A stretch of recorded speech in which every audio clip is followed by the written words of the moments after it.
Daftar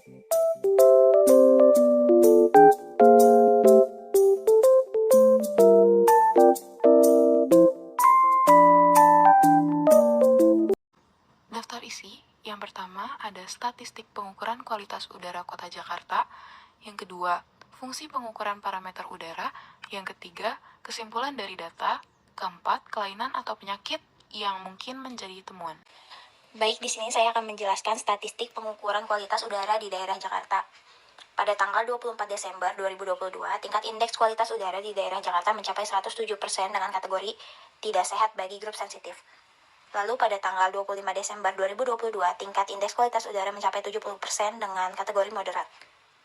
Lalu pada tanggal 26 Desember, tingkat indeks kualitas udara mencapai 75% dengan kategori moderat. Lalu pada tanggal 27 Desember 2022, tingkat indeks kualitas udara mencapai 63% dengan kategori moderat. Lalu pada tanggal 28 Desember 2022, tingkat indeks kualitas udara mencapai 64% dengan kategori moderat. Lalu pada tanggal 29 Desember, tingkat indeks kualitas udara mencapai 66% dengan kategori moderat. Lalu pada tanggal 30 Desember 2022, tingkat indeks kualitas udara mencapai 84% dengan kategori moderat. Lalu pada tanggal 31 Desember 2022, tingkat indeks kualitas udara mencapai 85% dengan kategori moderat. Dan yang terakhir, pada tanggal 1 Januari 2023, tingkat indeks kualitas udara mencapai 77% dengan kategori moderat. Dari hasil pengukuran tingkat indeks kualitas udara di daerah Jakarta yang mengalami kenaikan serta penurunan, maka dapat disimpulkan rata-rata yang dihasilkan dari tanggal 24 Desember 2022 hingga 1 Januari 2023 mencapai 76,77% tingkat indeks kualitas udara yang dihasilkan. Sebelum saya menjelaskan fungsi parameter udara, pertama-tama mari kita ketahui apa definisi dari parameter itu sendiri. Parameter adalah suatu nilai yang dijadikan tolak ukur. Jadi, parameter udara adalah komponen-komponen yang digunakan untuk mengukur kualitas udara. Parameter yang digunakan dalam perhitungan indeks standar pencemar udara atau ISPU hingga saat ini adalah partikulat, karbon monoksida, sulfur dioksida, nitrogen dioksida, ozon, dan hidrokarbon. Lalu fungsinya adalah memberikan informasi mutu udara yang tepat dan akurat kepada masyarakat, serta menyediakan data untuk melakukan observasi agar mengetahui terjadinya perubahan kualitas udara dari tahun ke tahun. Berikut adalah beberapa penyakit yang mungkin terjadi karena kondisi udara di DKI Jakarta.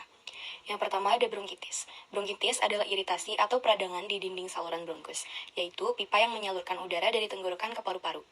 Penyebab bronkitis terbagi menjadi dua, yaitu infeksi dan non-infeksi.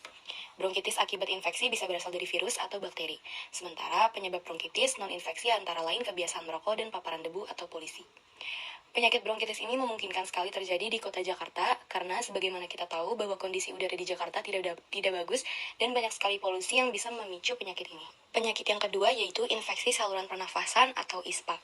Infeksi saluran pernapasan akut atau ISPA adalah infeksi yang terjadi di saluran pernapasan, baik saluran pernapasan atas maupun bawah. Infeksi ini dapat menimbulkan gejala batuk, pilek, dan demam. ISPA sangat mudah menular dan dapat dialami oleh siapa saja, terutama anak-anak dan lansia. ISPA disebabkan oleh infeksi virus atau bakteri di saluran pernapasan. Saluran pernapasan yang dapat terserang infeksi bisa saluran pernapasan atas atau bawah. Yang terakhir ada pneumonia. Pneumonia adalah peradangan paru-paru yang disebabkan oleh infeksi.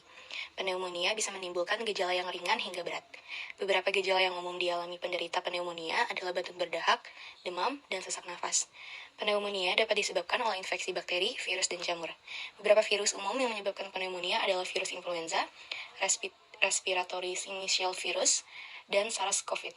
Sementara jenis bakteri yang umum menyebabkan pneumonia adalah Streptococcus pneumonia. Gejala pneumonia cukup bervariasi, namun umumnya pneumonia ditandai dengan batuk berdahak, demam, menggigil, sesak nafas, nyeri dada ketika bernafas atau batuk, mual dan muntah, nafsu makan menghilang, serta tubuh yang mudah lelah. Berdasarkan data yang diperoleh, dapat diketahui bahwa dalam kurun waktu 10 hari, yaitu pada 23-31 Desember tahun 2022, pada awalnya Jakarta mengalami kenaikan polusi udara yang cukup tinggi pada tanggal 24 Desember tahun 2022, di mana AQI rata-rata hariannya itu 107. Tetapi pada tanggal 25 Desember tahun 2022, AQI rata-rata harian mengalami penurunan menjadi 70. Dari situ, kita juga mengetahui bahwa Jakarta lebih banyak mengalami kenaikan tingkat polusi yang ketimbang penurunan, yang menghasilkan rata-rata yaitu 76,77.